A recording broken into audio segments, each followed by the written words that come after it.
A paz do Senhor, amados irmãos, alunos, professores que nos acompanham nesse canal EBD Professor Alberto.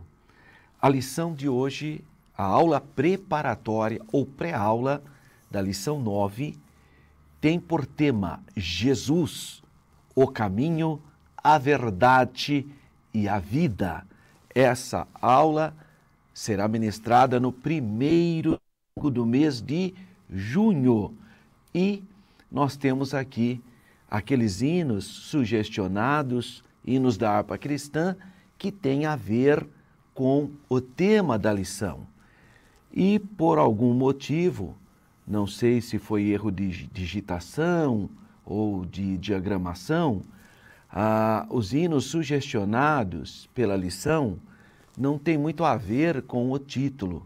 Eles sugestionam o 187, mais perto, meu Deus, de ti, o 407, o Criador bendito, e o último hino eu acho que tem a ver sim, que é o 515, se Cristo comigo vai. Esse tem a ver com o tema principal da lição.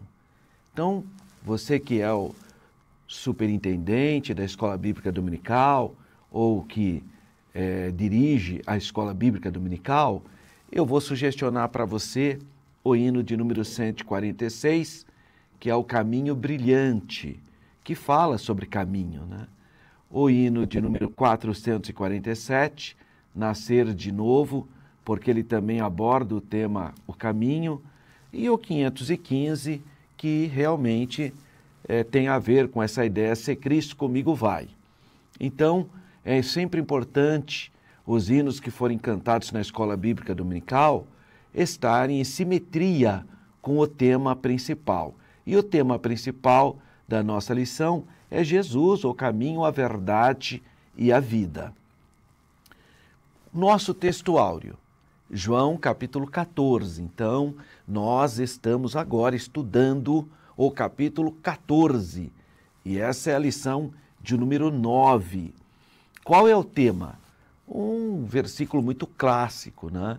João 14, 6, a declaração do Senhor Jesus, eu sou o caminho, a verdade e a vida, e ninguém vem ao Pai senão por mim.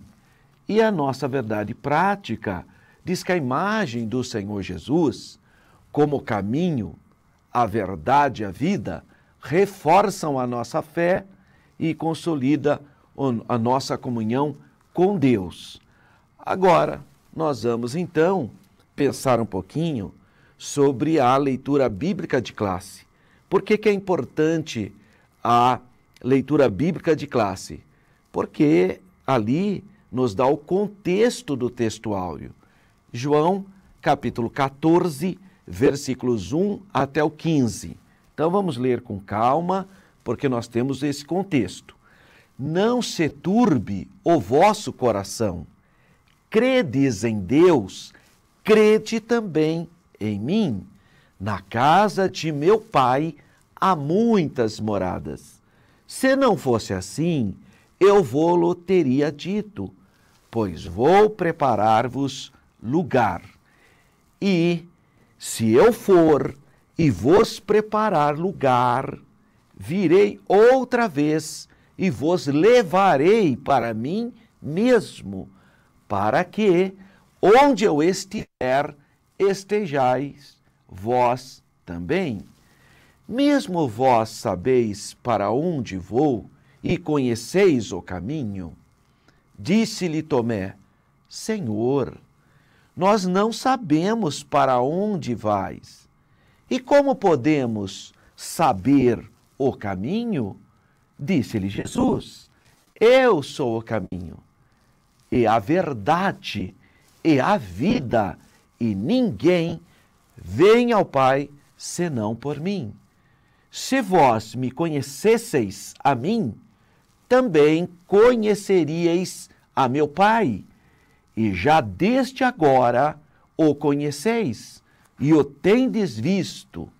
Disse-lhe Filipe, Senhor, mostra-nos o Pai, o que nos basta. Disse-lhe Jesus: estou há tanto tempo convosco, e não me tendes conhecido, Filipe? Quem me vê a mim, vê o Pai. E como dizes tu, mostra-nos o Pai? Não crês tu que eu estou no Pai e que o Pai está em mim? As palavras que eu vos digo, não as digo de mim mesmo, mas o Pai que está em mim é quem faz as obras. Crede que estou no Pai e o Pai em mim? Crede-me, ao menos, por causa das mesmas obras. Na verdade, vos digo que aquele que crê em mim também fará as obras que eu faço, e as fará maiores do que estas, porque eu vou para meu Pai.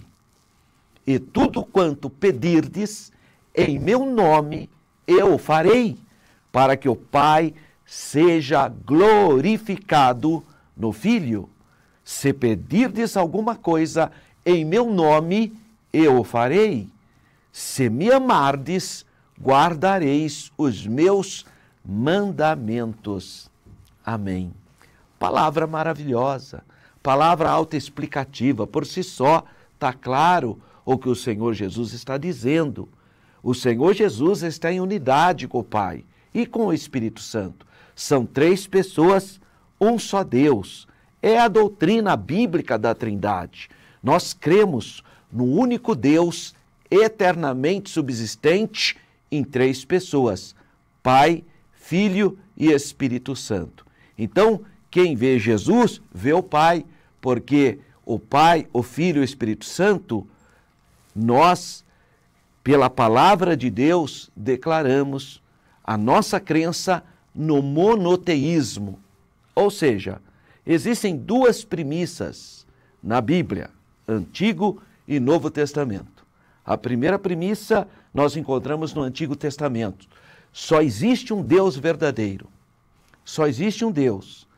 Basicamente, então, é o texto áureo do Antigo Testamento, poderíamos dizer que está em Deuteronômio 6,4.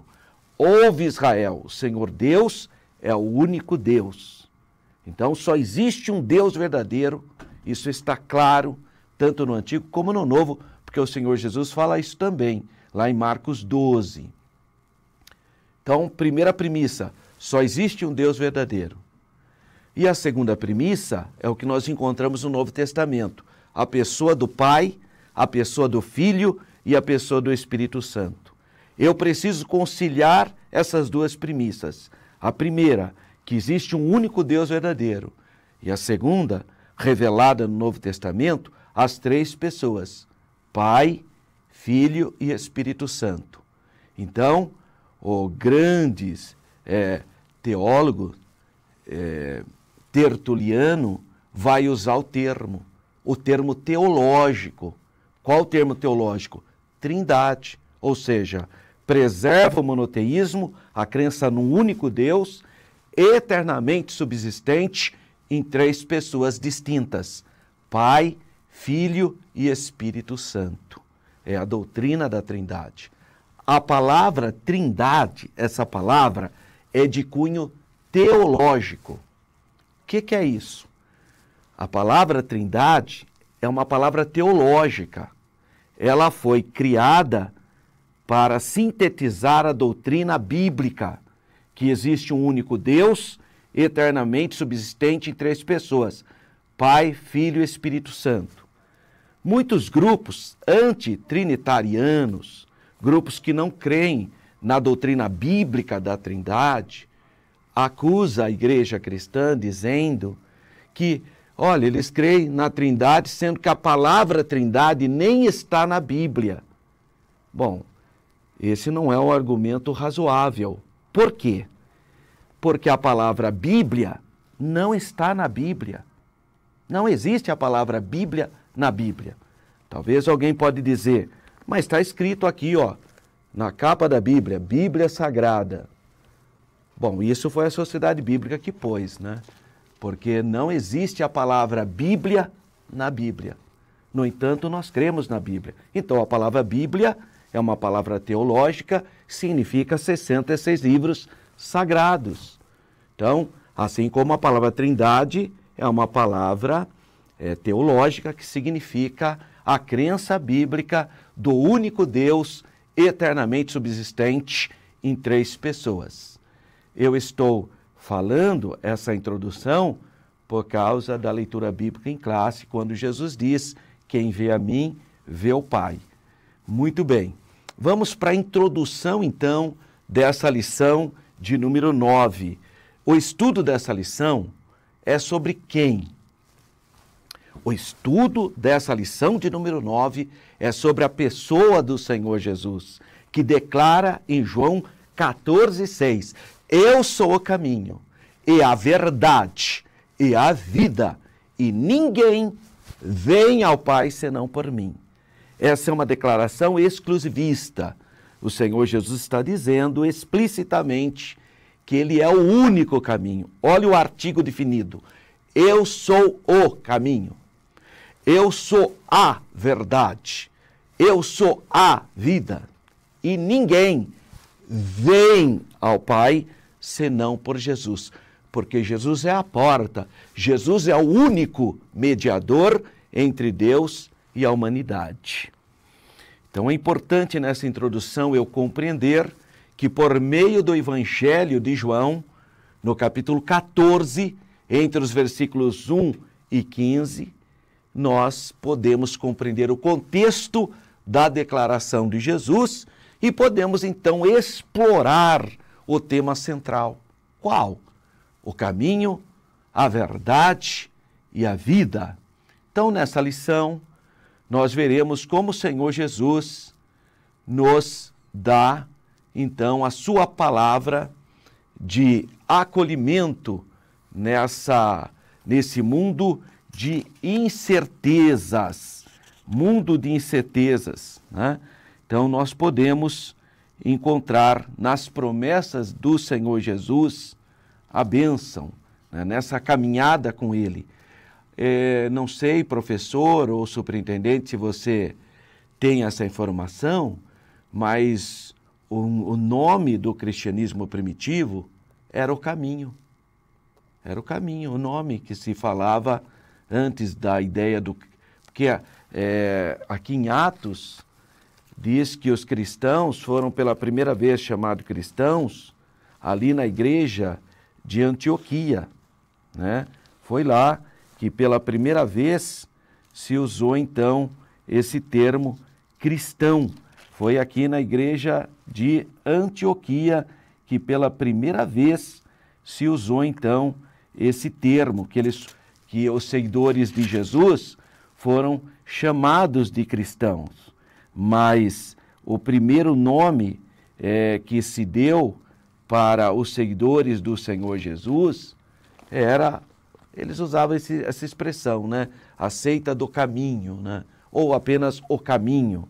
Então, só para historicamente entender aí, é possível que esteja relacionado a essa declaração de Jesus? Há uma possibilidade, nós não temos como afirmar categoricamente que se deve o nome, o caminho, por causa dessa declaração de Jesus em João 14,6. É possível. Então, o tema dessa aula é um convite especial para receber as verdades imutáveis da Bíblia Sagrada, da Palavra de Deus. E, obviamente, para nós nos aprofundarmos no nosso relacionamento com o nosso amado Salvador, o único nome dado no qual nós pudéssemos invocar para a salvação, só no nome do Senhor Jesus. Bom, vamos para a apresentação da lição. Qual o objetivo dessa lição de número 9, que será ministrada no primeiro domingo do mês de junho? Primeiramente, apresentar a dimensão bíblica do consolo e das promessas do Senhor Jesus.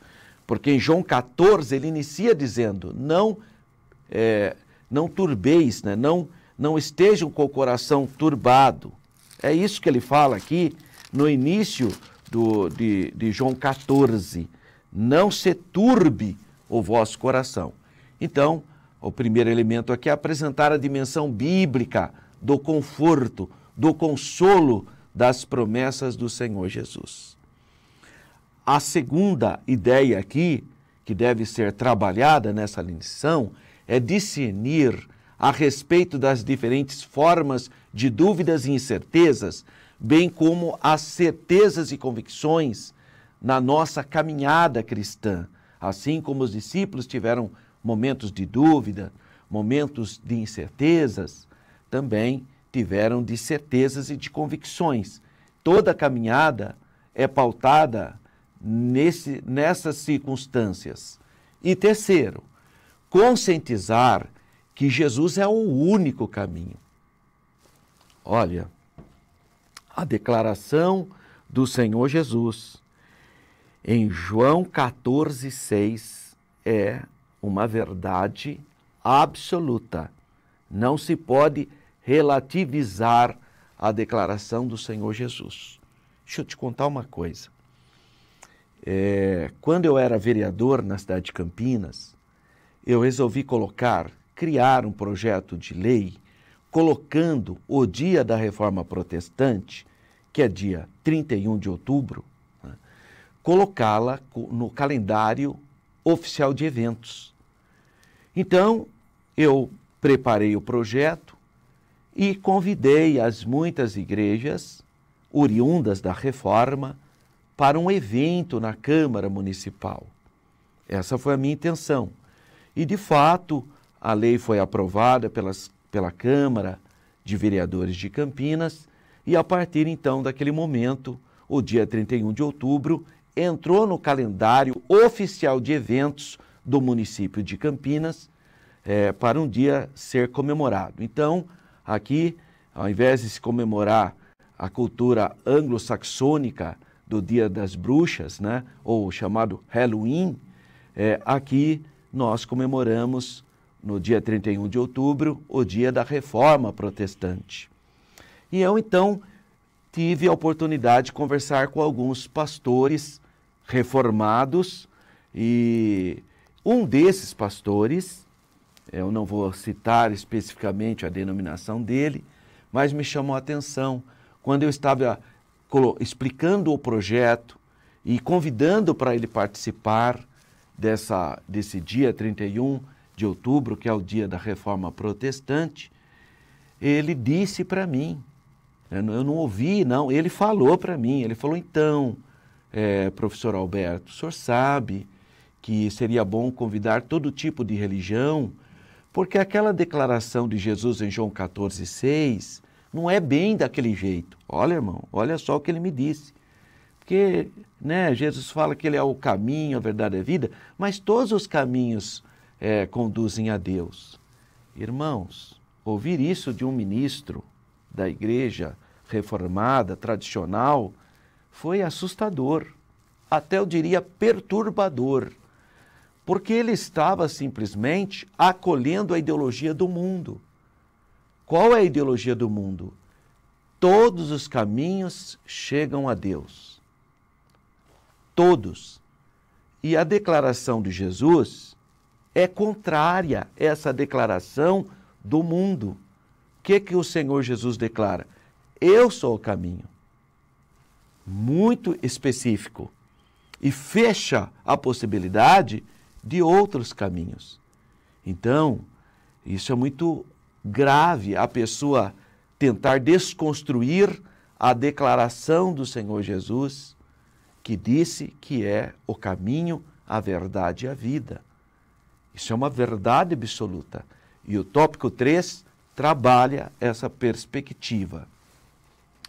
B, motivação. Então, no estudo do tema, o caminho, a verdade, a vida, a lição propõe, e também ele sugestiona que nós venhamos propor aos alunos uma perspectiva de aprofundamento da fé.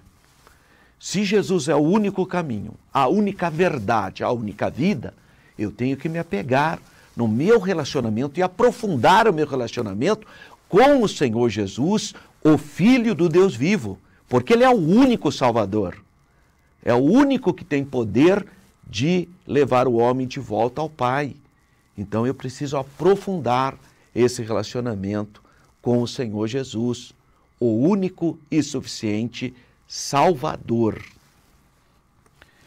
Ao reconhecer então o Senhor Jesus como o único caminho ao Pai, os alunos então devem ser o quê? Incentivados a ponderar sobre suas decisões e reforçar o relacionamento desse aluno com o Senhor Jesus.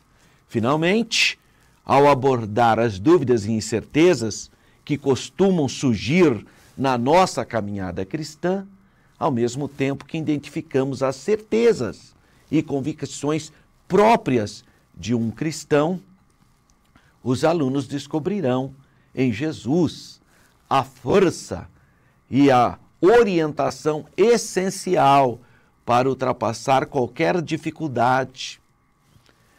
Não há dificuldade que não possamos enfrentar. Não há, nós podemos enfrentá-las invocando o santo nome do Senhor Jesus. Então, conforme eu aprofundo a minha experiência com o nosso Salvador, eu vou vencendo as incertezas e as dificuldades que aparecem na nossa caminhada cristã. Então, é importante que nós venhamos levar o aluno a essa reflexão para que ele tenha uma vida abundante na presença do Senhor. Metodologia, modelo pedagógico. Bom, eu sempre falo isso, tudo depende do tamanho da sua classe, né? Mas, de um modo geral, você pode incentivar os alunos a refletir sobre as suas próprias experiências e também dos obstáculos que eles encontram. Depois, você pode apresentar o texto bíblico de maneira clara e concisa. É claro, sempre é bom empregar recursos visuais, isso é muito saudável, isso ajuda muito, como mapas, diagramas, figuras. Tudo isso você pode apresentar na jornada espiritual. O que eu sugestiono para você? Existe um livro, pelo menos se dizia, não sei se hoje ainda continua nessa mesma categoria, que era o livro mais lido depois da Bíblia. O nome do livro, O Peregrino, de John Bunyan. O livro O Peregrino mostra a caminhada, então, de uma pessoa para chegar no céu. O John Bunyan, ele escreveu essa obra na prisão e devido à perseguição na época da Igreja da Inglaterra, mas é uma obra muito saudável para o novo convertido ler. Então, professor, se você sabe que tem pessoas novas convertidas na sua sala de aula, presenteia esse aluno com o livro O Peregrino, de John Bunyan. Vai ser uma bênção para a vida dele. Mas se você, professor, ainda não conhece essa obra, eu sugestiono para você. Tem muitas editoras, muitos tipos de exemplares do Peregrino. Alguns deixaram em uma brochura mais simples, que fica até mais barato para adquirir. Outros estão em um sistema mais sofisticado, ilustrado. Não importa. O importante é que você conheça essa obra. Então, se você é professor, eu sugestiono que você leia essa obra. É uma obra pequena, chama O Peregrino. Essa obra, O Peregrino, era a segunda obra mais lida. Depois da Bíblia Sagrada, no mundo cristão, essa obra de John Bunyan era a obra mais lida. O Peregrino. Anote aí, se você não conhece, leia, e se você já conhece, compartilhe, porque essa lição tem a ver com caminhada. E essa obra do John Bunyan, O Peregrino, conta a história do peregrino até chegar aos céus. tudo isso ajuda na sua exposição da sua obra. Então, nós sugerimos, por exemplo, uma comparação entre os dois tempos históricos na vida de Pedro. Bom, você tem então o Pedro antes do dia de Pentecostes, então antes de Atos capítulo 2, você tem um tipo de Pedro. O Pedro, Jesus fala claramente que ele não tinha sido convertido ainda, mas ele participava dos cultos, participava das reuniões, viu os milagres de Jesus, viu tudo, mas ele ainda não tinha uma experiência aprofundada com o Senhor Jesus. Ele já tinha até recebido o Espírito Santo, porque Jesus soprou sobre os seus discípulos o Espírito Santo. Mas a partir de Atos 2, quando se cumpre a promessa do Pai, que é o tema da lição 10, a lição 10 vai falar sobre a promessa do revestimento do poder. Então veja, revestimento significa que você já está vestido, você vai ser revestido. Batismo no Espírito Santo é o revestimento de poder. Quando Pedro foi revestido de poder, ou seja, o Pedro após o Pentecostes. Então você pode trabalhar esses dois momentos históricos. Pedro antes do dia de Pentecostes, como era o comportamento dele, e o apóstolo Pedro pós receber a promessa do Pai, o batismo no Espírito Santo, ou seja, o revestimento de poder. Aí você incentiva então essa discussão e o compartilhamento das descobertas em classe, a fim de introduzir a lição, cujo tema central você já sabe. Qual é o nosso tema central? Jesus é o caminho, a verdade e a vida, e ninguém vem ao Pai senão pela pessoa do Senhor Jesus, o Verbo que se fez carne, o Filho do Deus vivo. Bom, e aí você então vai concluindo a sua lição, né, dentro dessa perspectiva, com a aplicação. A vida sem a presença do Senhor Jesus é insuportável. Essa é a conclusão inevitável ao compreendermos que o nosso Senhor Jesus, o Filho do Deus vivo, nos confere sentido e significado à existência humana. Sem Jesus, a vida não tem sentido. Sem Ele, não existe a verdadeira vida, porque Jesus é a vida em abundância. Olha o que diz o capítulo 3 do Evangelho de João, versículo 16. Porque Deus amou o mundo de tal maneira que deu o seu Filho unigênito, para que todo aquele que nele crê não pereça, mas tenha a vida eterna, vida em abundância. Quais são, então, os subsídios do professor? Bom, de novo, a revista Ensinador Cristão. É uma revista que traz subsídios, modelos pedagógicos, exemplos pedagógicos bastante úteis para o professor que está preparando sua aula, para que a sua aula seja impactante, realmente faça uma diferença enorme. Isso é importante, porque o aluno também vai ter prazer de participar da sua aula, porque o aluno sabe quando o professor está preparado e quando o professor está despreparado. Você sabia? Quando você era aluno, você sabia quando o seu professor estava preparado e quando ele não estava preparado. Hoje é assim também. O aluno vai na escola bíblica dominical, ele sabe se o professor está preparado ou não está. Ele percebe o zelo do professor, o cuidado do professor, ou se não é nada disso. Se é apenas um palestrante que vai lá dar sua aula, depois não volta mais, nem participa de mais de nada, só volta quando é a hora dele ministrar de novo.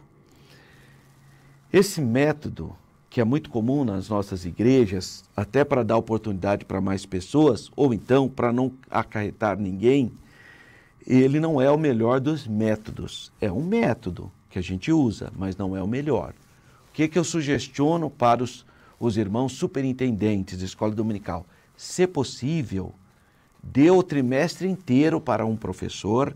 Claro, é bom sempre ter um professor substitutivo também, numa eventualidade de enfermidade, viagem, situações atípicas.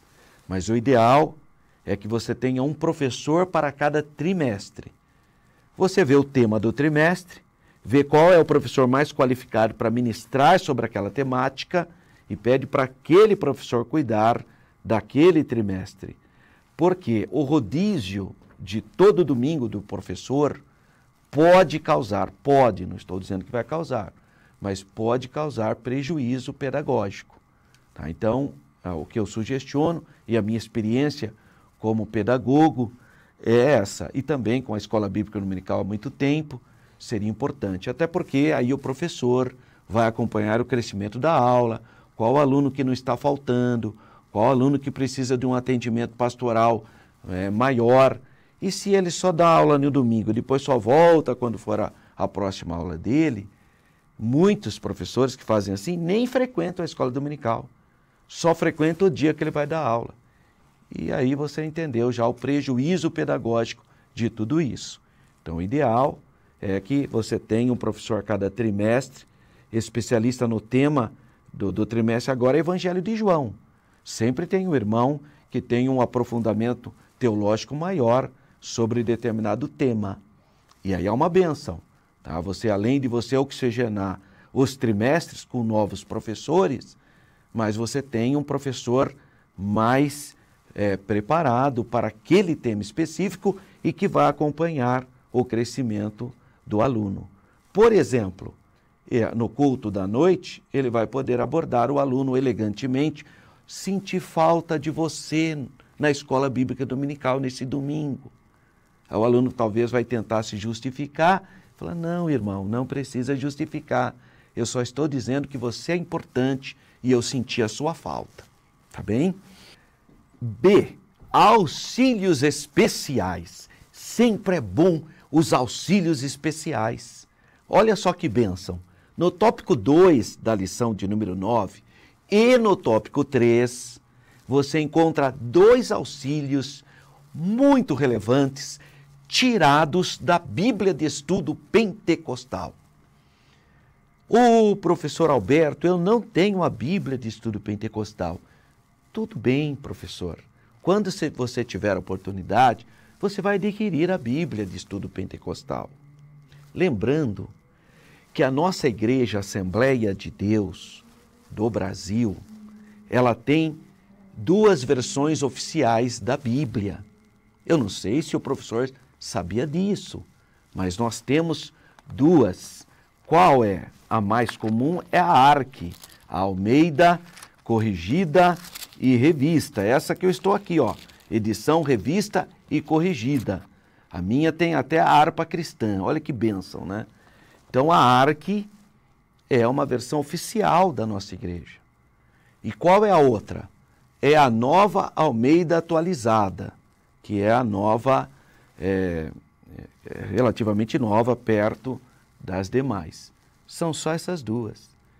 E aí, eu sugestiono que você, porque nós temos a casa publicadora e nós precisamos, a nossa escola bíblica dominical é confessional, é para a Assembleia de Deus. Tá? Então eu não posso usar outras versões para comparar, para estudar, pode, mas o ideal é que você use a que é a oficial da nossa igreja. Quem apresentou isso? O Conselho de Doutrina da nossa Convenção Geral. Então é importante você entender, até porque eu percebo às vezes na leitura da Bíblia, a maioria dos irmãos tem a ARC. Então use a versão da maioria, né, irmãos? Agora a pessoa começa a ler aí na linguagem de hoje, e os irmãos ficam ali tudo, tá? É bom senso, né? Na escola bíblica dominical nós usamos então essas 2, ou a ARC ou a NAA, tá? São as 2 que nós usamos. Ah, pastor, mas é melhor? Eu não estou discutindo isso. Até porque não é tão fácil você fazer uma tradução direto das línguas originais. Não é tão fácil, porque às vezes a tradução direta não corresponde à realidade daquela linguagem.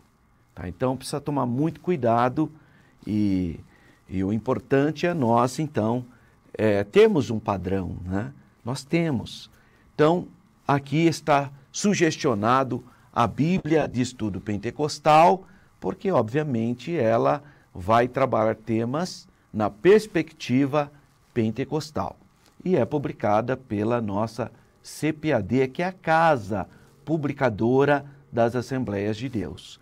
No final do tópico 2, então, o assunto ali é a verdade, que apresenta o Senhor Jesus como a verdade absoluta, a verdade definitiva. E no tópico 3, o texto O Caminho e a Vida traz uma reflexão a respeito do Senhor Jesus como o caminho exclusivo para Deus e a fonte inesgotável da vida.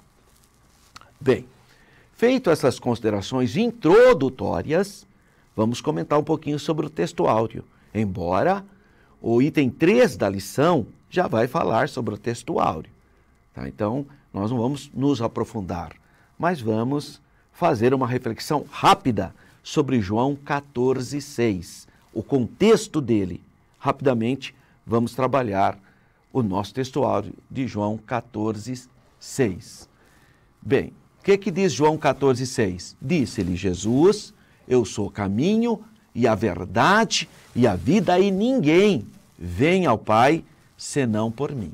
Bom, então o contexto, nós já até lemos, né, no momento que nós estávamos lendo a leitura bíblica em classe, mas essa declaração, ela está dentro de um contexto de temor, de insegurança dos discípulos. E nós podemos constatar isso já no capítulo 13 do Evangelho de João. O grupo de discípulos era pequeno e o inimigo era muito forte. Porque às vezes o professor, o aluno não pensa nisso. Mas você precisa lembrar que você tem Jesus. Agora apenas 11 discípulos, porque um deles, o traidor, o Judas, está lá conversando com o inimigo que é muito forte. Então imagina a insegurança desse pequeno grupo. Né? Um dos motivos do próprio Judas, ir trair Jesus, é porque ele percebeu a insignificância daquele grupo frente ao Estado judeu da época, né? O que era o sumo sacerdote, com toda a sua estrutura religiosa, e aquele grupinho do Senhor Jesus. Né? Então o Senhor Jesus estava prestes a sair do mundo. Ele fez várias dessas declarações. O traidor estava pronto para agir. Aquela noite, então, foi uma noite escura, densa, e o futuro muito incerto. Possivelmente, para muitos, o mestre, o rabi, o Senhor Jesus, teria falhado, pois o Sinédrio, o que é o Sinédrio? O Supremo Tribunal Judaico já havia ordenado a detenção e os inimigos os havia seguido. Então, esse é o contexto da introdução de João 14, quando o Senhor Jesus fala para os seus discípulos: não se turbe o vosso coração. E no versículo 6 vem o nosso texto áureo, que é essa declaração extraordinária que vai gestar confiança para quem está meio inseguro. Será que está certo eu seguir esse Messias, esse Jesus? Será que esse é o caminho? Será que é a verdade? Será que isso mesmo produz vida? Há momentos de incertezas. Todos nós, passamos em algum momento na nossa vida de incertezas. Isso é do ser humano. Há momentos que a gente está inseguro, né? Não está muito convicto daquela realidade. Mas a declaração de Jesus tira qualquer dúvida, dissipa qualquer incerteza. Eu sou o caminho e a verdade e a vida, e ninguém vem ao Pai senão por mim. É uma declaração extraordinária de confiabilidade, de fé. É uma verdade absoluta. Então, isso dissipa todo tipo de incerteza. Então, trata-se de uma declaração muito plena, muito completa. E, primeiro, é uma verdade absoluta. Jesus declara: eu sou a verdade. Portanto, verdade absoluta. Segundo, totalmente exclusivista. E olha, eu sou da área de história, você sabe, minha formação, eu sou historiador e também professor de história. Porque na Universidade de São Paulo, onde eu estudei, o departamento de história forma historiadores, pesquisadores. Para a pessoa também ser professor de história, ele precisa ir lá na Faculdade de Educação e fazer a licenciatura plena. O que eu fiz? Então, eu me formei em História no Departamento de História da Universidade de São Paulo e também fiz a minha licenciatura plena no Departamento de Educação da Universidade de São Paulo. E quando eu estudava ali, eu tive a oportunidade, obviamente, de estar verificando como que os cristãos primitivos se comportavam, porque uma das matérias que eu estudei foi sobre os primeiros 400 anos do cristianismo e a origem do Império Bizantino, que foi considerado o Império Cristão de Bizâncio. E nessa época eu peguei livros em relação ao comportamento dos cristãos primitivos. E um dos motivos que eles eram perseguidos é devido à exclusividade do nome do Senhor Jesus.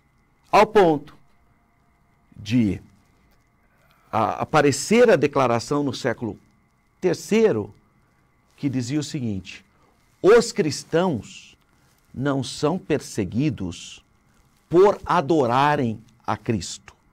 Não. O problema do cristianismo é que eles adoravam só a Cristo. Então, isso é importante você entender, esse exclusivismo que gestava perseguições do Império Romano. Então, o Império perseguia os cristãos, eu vou repetir, não é pelo fato deles adorarem a Cristo. Até um pagão sugestionou aos cristãos que eles colocassem um crucifixo, ou uma cruz, ou um símbolo cristão no panteão dos deuses romanos. Porque aí estaria resolvido. Mas os cristãos não aceitavam. Os cristãos eram exclusivistas. Eles serviam só a Cristo. Isso é importante, porque Satanás não se importa de você estar dividido, de você servir um pouquinho ele e um pouquinho a Jesus. Um pouquinho a Jesus, um pouquinho ao mundo. Satanás não importa com isso, mas Jesus se importa, porque Jesus requer a sua fidelidade exclusiva, porque a declaração dele é exclusiva. Eu sou o caminho, a verdade e a vida. E aí vê os questionamentos, inclusive de Paulo, né? Qual é a comunhão que há entre Cristo e Belial? Zero. Mas Belial aqui, o inimigo, ele não liga de você estar com os dois pezinhos, um na igreja e um no mundo. Ele não se importa com isso.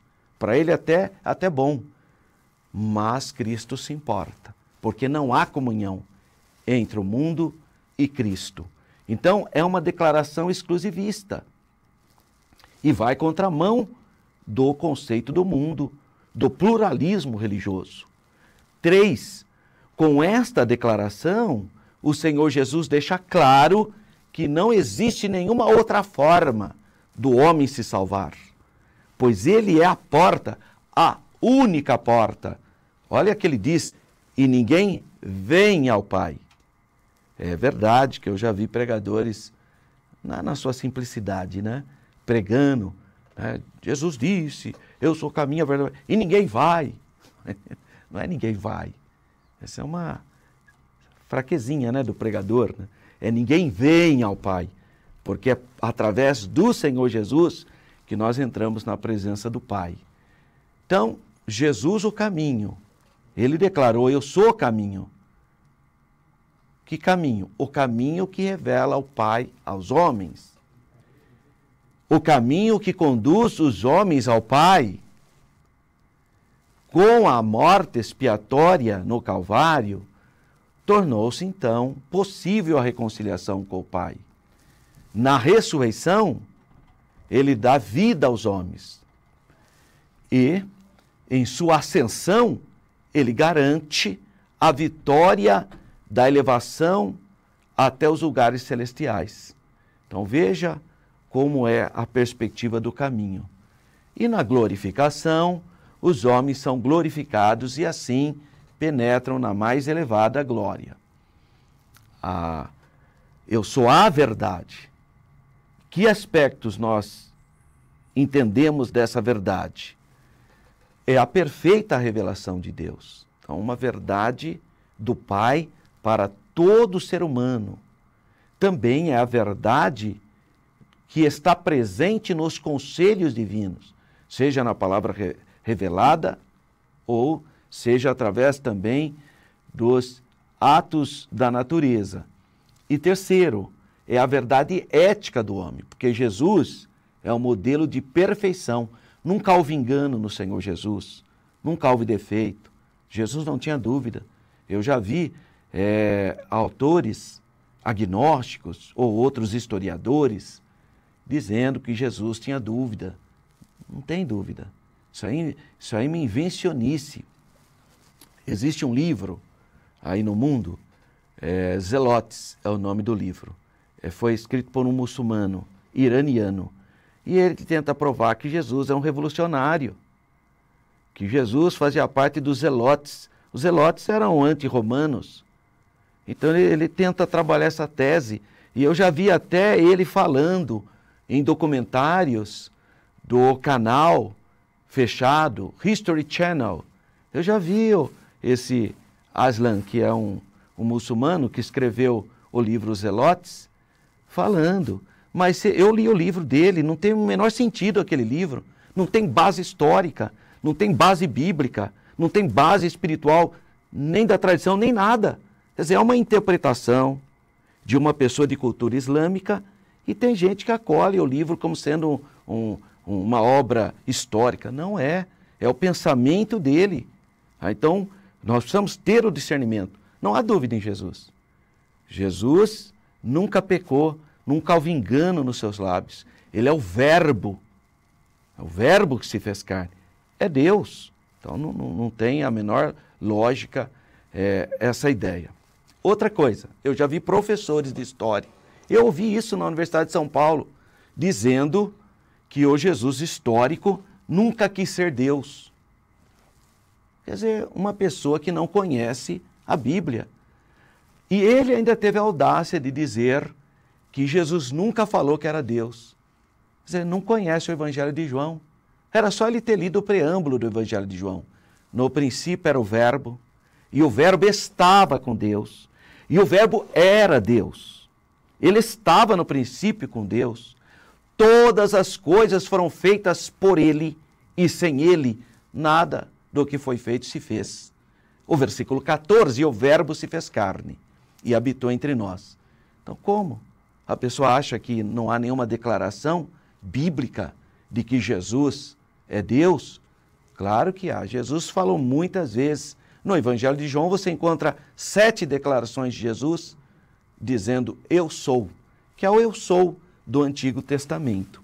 Então, não dá para entender uma pessoa que não conhece a palavra de Deus fazer uma afirmação, isso no mundo acadêmico. É assustador.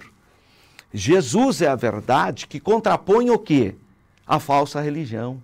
Porque Jesus enfrenta os movimentos religiosos da sua época e os condena. Jesus enfrentou os fariseus, os saduceus, enfrentou a prática religiosa da época, ensinando então a vontade do Pai. Por quê? Porque a religião judaica, com todo o respeito que ela merece, que é uma religião revelada, mas ela já estava afastada da vontade de Deus na época do Senhor Jesus. Por isso que eu acho estranho quando cristãos se judaizantes, começam com essa história, não, nós estamos recuperando, né, as raízes judaicas do cristianismo, e vai parar lá há 2000 anos atrás. Eles precisam ler Mateus 15, né, irmão? O que diz Mateus capítulo 15? O Senhor Jesus fala como era a religiosidade da época. O Senhor Jesus, ele vai expor capítulo 23, não é Mateus 15. Mateus capítulo 23 e versículo 23. Mateus capítulo 23 e versículo 15. É aqui que eu me confundi, né? Eu disse que era Mateus 15, não. É Mateus capítulo 23, versículo 15. Olha só o que ele diz. Esse é o judaísmo da época de Jesus. Ai de vós, escribas e fariseus, hipócritas, pois que percorreis o mar e a terra, para fazer um prosélito, um discípulo, e depois de o ter desfeito, o fazes filho do inferno 2 vezes mais do que vós, porque eles já eram filhos do inferno. Portanto, o judaísmo na época de Jesus já estava desviado do plano original. E tem gente ainda que fica com essa história de querer voltar às origens judaicas. Não tem o menor sentido. Em outras palavras, não conhece o Novo Testamento. Não conhece a declaração do Senhor Jesus. Agora, se o judaísmo na época de Jesus já estava nessa situação que o Senhor Jesus declara, né, que quem tornasse praticante do judaísmo tornava-se 2 vezes filho do inferno, olha só, isso na época de Jesus. Imagina hoje, que para combater o cristianismo, precisou criar uma apologética judaica. E depois, para combater o islamismo, precisou criar outra apologética judaica. Então, hoje, o judaísmo, com todo o respeito, está ainda mais afastado dos originais. É natural, porque o tempo vai passando, há necessidade de uma apologética para sobreviver, e aí vai se desviando daquele plano original. Então, Jesus é a verdade contra os falsos ensinos, contra as falsas religiões, contra as falsas concepções, como, por exemplo, nós podemos ler no Evangelho de Mateus, capítulo 23, versículo de número 15. Jesus é a verdade porque possui o quê? A mesma essência do Pai, a mesma natureza do Pai. Então, quando ele fala, eu e o Pai somos um só Deus. Quem vê a mim vê o Pai, porque ele tem a mesma essência do Pai. Pai, Filho e Espírito Santo, o único Deus eternamente subsistente em 3 pessoas. Tem a mesma natureza, o Pai, o Filho e o Espírito Santo. Jesus é a vida. Em que perspectiva? Primeiro, porque ele é eterno. E quando eu falo de eternidade, eu já falei em outras lições, mas é importante você entender que Deus verdadeiramente é o eterno, é o imortal, porque ele não tem começo nem fim. Nós recebemos a vida eterna, mas nós temos o começo, né? Nós passamos a existir a partir de um determinado momento da concepção. Agora, Deus não. O Senhor Jesus fala, eu vos dou a vida eterna, porque ele é eterno. Se ele não fosse eterno, ele não podia te dar a vida eterna, porque ele não pode dar o que ele não tem. Mas ele é eterno, então ele pode dar a vida eterna. Então ele pode te dar a vida. No princípio era o verbo, no princípio ele já era, como diz João 1:1. Então ele possui a vida em si mesmo. Ele fala isso. Com a encarnação, João 1,14, e o verbo se fez carne, você tem 2 naturezas. O verbo, que é Deus, e carne, que é o homem. Então, em Jesus, há 2 naturezas, o verdadeiro Deus e o verdadeiro homem. 100% Deus, 100% homem. Então, com sua encarnação, ele veio compartilhar dessa vida. E o Senhor Jesus transmite a vida real, em contraste com as religiões que são meros rituais e simbolismos, e a pessoa acha que praticando aqueles rituais, seguindo aquelas regras, ela vai ter vida. Não tem, pelo contrário, muitas pessoas estão cada dia mais sem vida, né? Na tristeza, na depressão, na incerteza, porque essas expressões religiosas são meros símbolos. Jesus é a verdade, Jesus é a verdadeira vida. Para ter vida, tem que receber o Senhor Jesus como seu único e soberano Salvador pessoal. 5. Jesus é vida presente e futura. Quem não se chega ao Senhor Jesus está sujeito à condenação eterna. É o que João diz no capítulo 3, versículo 15. Então ninguém chega ao Pai senão por Jesus. Ele é o nosso único sumo sacerdote eterno, único mediador. Não tem outro mediador. Até expressões que se dizem cristãs criaram outros intermediários, inventaram outros nomes para ser invocado, para ter como objeto de devoção, etc. Mas a Bíblia é clara. Então a Bíblia deixa clara que é só Jesus, é o único mediador. Não tem outro mediador. Entre Deus e os homens, só o Senhor Jesus. O único nome no qual podemos ser salvos. Atos, capítulo 4, versículo 12.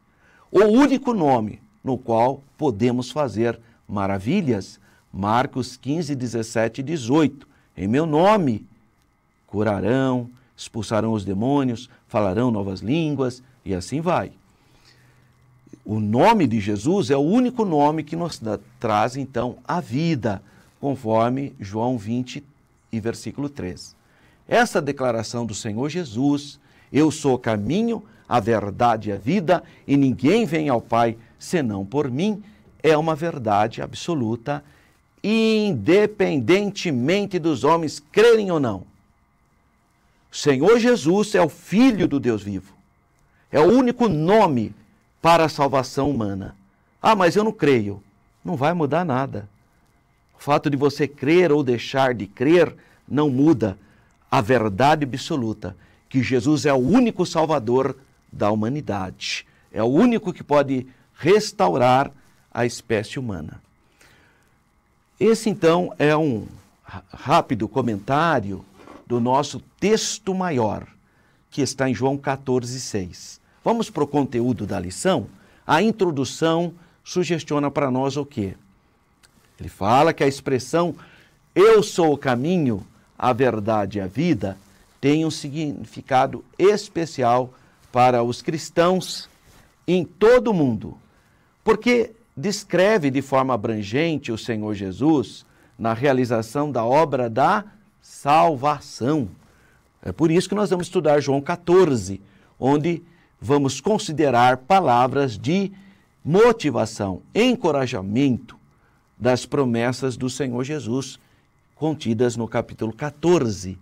E também, nesse capítulo, a gente vai observar dúvidas e incertezas que os discípulos enfrentaram na sua caminhada, na sua jornada. Além disso, nós vamos explorar os 3 termos importantes do versículo 6.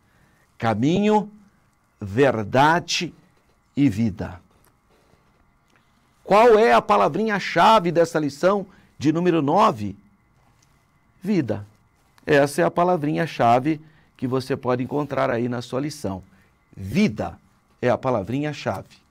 Então, o primeiro tópico da lição, consolo e promessa do Senhor Jesus.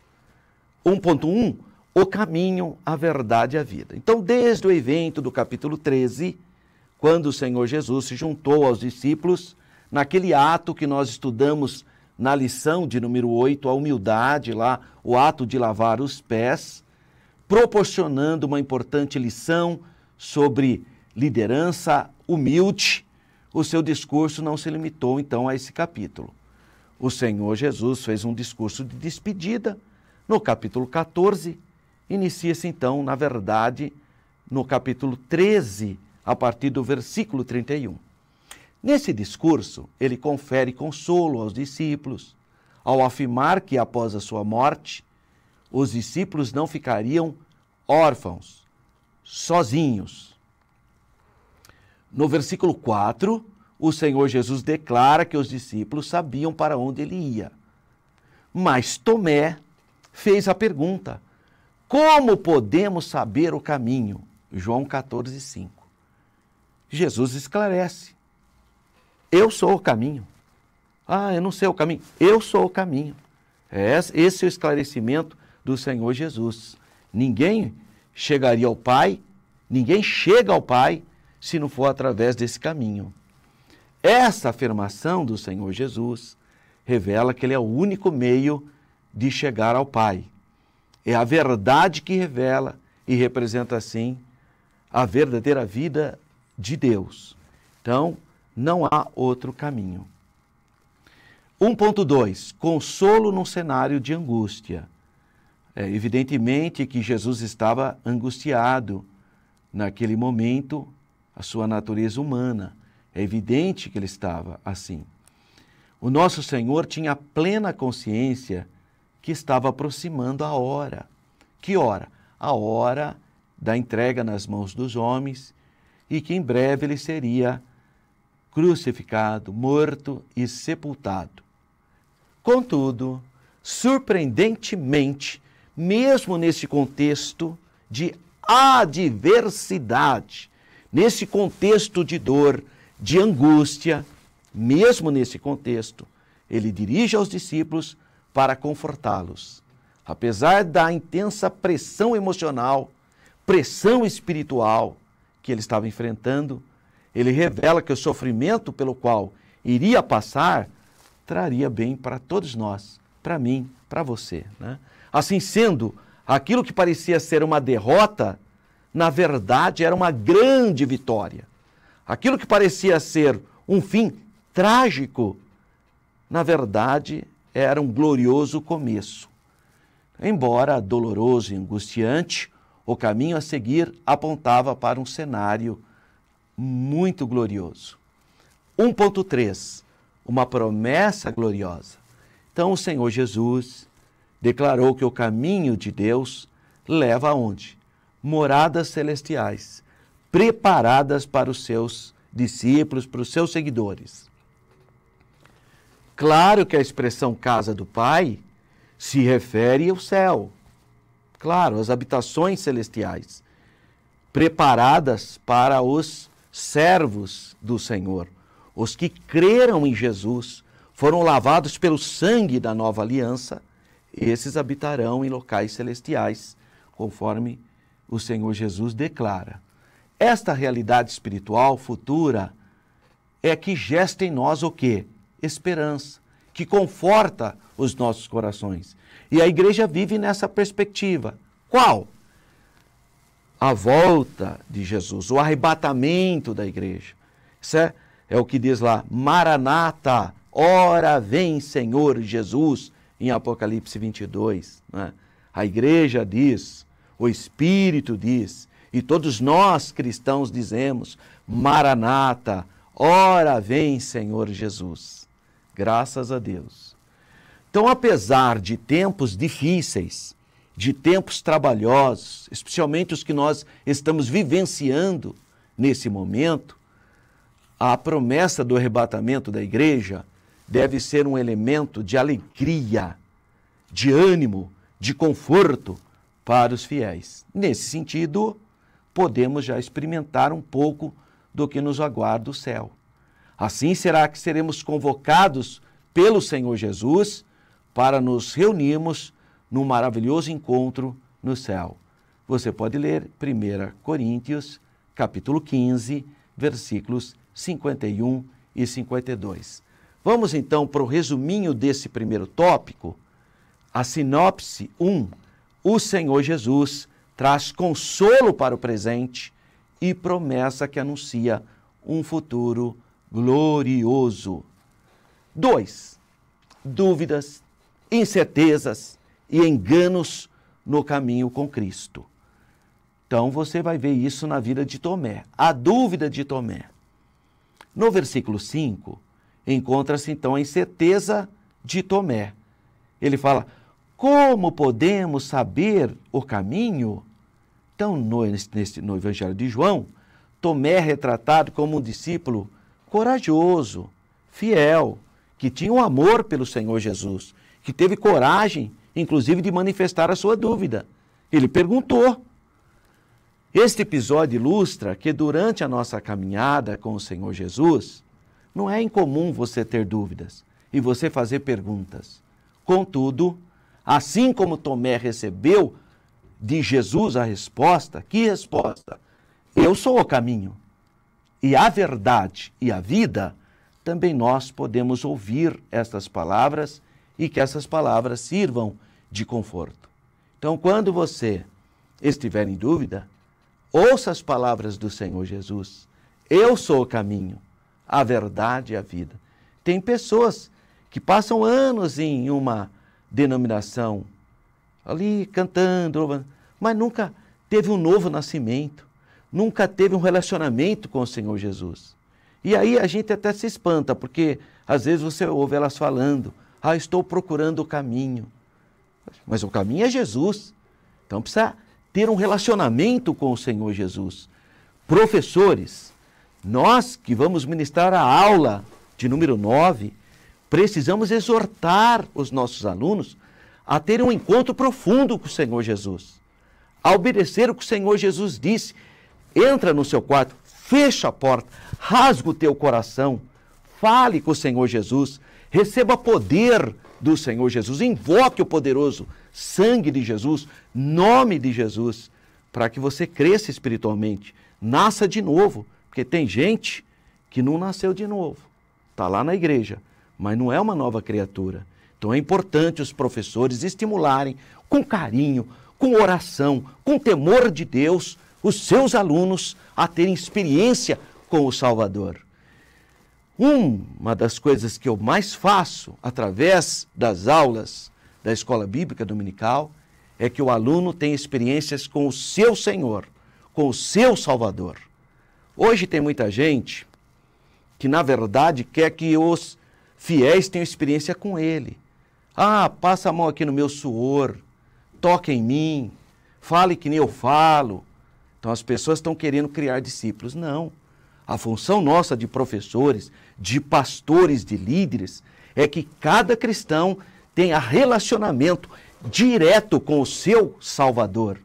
Fale com Jesus, invoque o nome de Jesus, tenha experiência com o Senhor Jesus. Isso é importante. 2.2. As incertezas de Pedro e de Filipe.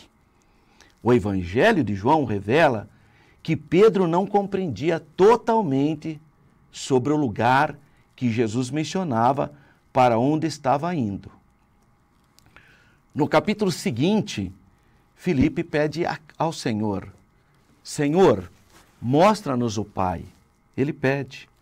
Isso é notável, porque assim como Tomé, Pedro e Filipe ainda não tinham as suas questões totalmente esclarecidas. Claro que eles enfrentavam crises, dificuldades, incertezas, como seres humanos. E nós hoje, nós não somos diferentes deles. Certamente haverá momentos em que vamos sentir incertezas, dúvidas, assim como foi o caso de Tomé, de Pedro, de Filipe. Porém, devemos aprender a escutar o Senhor Jesus. Por isso que nós temos que incentivar o aluno a ter um relacionamento direto com o Salvador. 2.3. O engano de Judas Iscariotes. Em João capítulo 13, é revelado que o Senhor Jesus anunciou que um dos seus discípulos iria traí-lo. Essa pessoa era Judas Iscariotes, um dos seus discípulos. Judas, Judá em hebraico. Ele acompanhou Jesus, mas não conseguiu o quê? Nascer de novo, ser santificado pelos ensinamentos do Senhor. Então ele não depositou fé suficiente no Filho de Deus. Quando eu uso a expressão Judas Iscariotes, é para eu localizar a cidade de onde ele veio. Então Judas Iscariotes, é que ele veio desse local. Assim sendo, Judas traiu o Senhor. Ele vendeu o Senhor Jesus por 30 moedas de prata. E você sabe qual foi o fim dele, né? Judas não reconhecia Jesus como seu Salvador e Redentor da humanidade pecadora. A visão dele de Messias restringia apenas a questões o quê? Sociais e políticas. Ele queria a libertação de Israel do jugo romano, mas só na perspectiva política e social. E, portanto, por meio de Judas, aprendemos a importância de não confiar nas nossas prioridades materiais, humanas, efêmeras, passageiras, mas seguirmos a nossa jornada com Cristo. O grande problema de Judas, é que ele sentiu remorso, ele não sentiu arrependimento. Depois que ele traiu, ele ficou com remorso. E aí, um abismo chama outro, né? Diferentemente de Pedro, Pedro se arrependeu. Pedro também traiu Jesus, só que ele se arrependeu. Judas traiu Jesus e não se arrependeu, teve remorso apenas. Então, para nós fecharmos esse segundo tópico, sinopse do tópico 2, as dúvidas, as incertezas e o engano podem nos desafiar durante a nossa caminhada com o Senhor Jesus Cristo. Olha, aqui está o auxílio bibliológico, que é a Bíblia de Estudo Pentecostal, que vai pontuar sobre a verdade. É o tópico que revela que as dúvidas, as incertezas e até os enganos podem pôr à prova a fé na nossa caminhada. Agora, a palavra é viva. Tudo em Cristo é verdade absoluta, definitiva, incondicional, imutável, conclusiva e universal. Essa é a ênfase-chave do Evangelho de João para dissipar qualquer dúvida dos nossos corações. Então você pode acompanhar esse comentário na Bíblia de Estudo Pentecostal. E fechando então o terceiro tópico, caminho, verdade e vida. A primeira declaração, 3.1, eu sou o caminho. Nós já analisamos essa expressão, inclusive a expressão eu sou, que tem a ver com a natureza divina. Assim, quando nosso Senhor Jesus afirma eu sou o caminho, ele é o acesso singular e exclusivo ao Pai. Ninguém pode chegar a Deus, ao Pai, se não for mediante o Filho, por meio da sua obra redentora do Calvário. Então, quando Jesus morreu na cruz do Calvário, o véu do templo se rasgou. Então, Jesus é o sumo sacerdote eterno. Só Ele é que pode nos manter no caminho para o Pai. Só Jesus, que é o Salvador. Ele é o guia. Ele é o único mediador. Vamos ler 1 Timóteo 2,5? Guarda essa palavra no teu coração, porque existem muitos mediadores hoje, né? Existem muitas apresentações de pseudos mediadores. Mas olha só o que diz 1 Timóteo 2,5. Isso tem que ficar grifado em nossos corações. Porque há um só Deus e um só mediador entre Deus e os homens. Jesus Cristo, homem. Esse é um texto autoexplicativo. Não dá para você acreditar na Bíblia, nessa mensagem, e ainda ter qualquer outro tipo de atalho. Não dá. Por isso que a gente está falando que Jesus não aceita dividir a sua glória com o outro. A minha glória não darei a outrem. É a declaração de Deus. Então, enquanto o diabo aceita dividir, ou seja, que você esteja com um pé no mundo e um pé na igreja, Jesus não aceita. Porque Jesus quer que você o adore plenamente, espírito, alma e corpo, santificado pelo sangue de Jesus. Você é sepultado nas águas batismais para viver em novidade de vida e participar do corpo de Cristo. Então, só há um Deus e um só mediador entre Deus e os homens. Quem? O caminho, a verdade e a vida.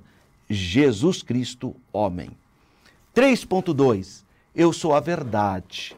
O Evangelho de João realça que a verdade suprema se revelou através do Verbo se fez carne. João 1,14. A verdade absoluta, imutável, incondicional, encontra-se plenamente expressa no Senhor Jesus. Então, o Senhor Jesus personifica a verdade absoluta. Isso opõe o quê? A mentira. Você tem a mentira, você tem a verdade. Jesus é a verdade. Fora de Jesus, você vai ter a mentira. Você vai ter outras possibilidades, mas que não é verdade absoluta.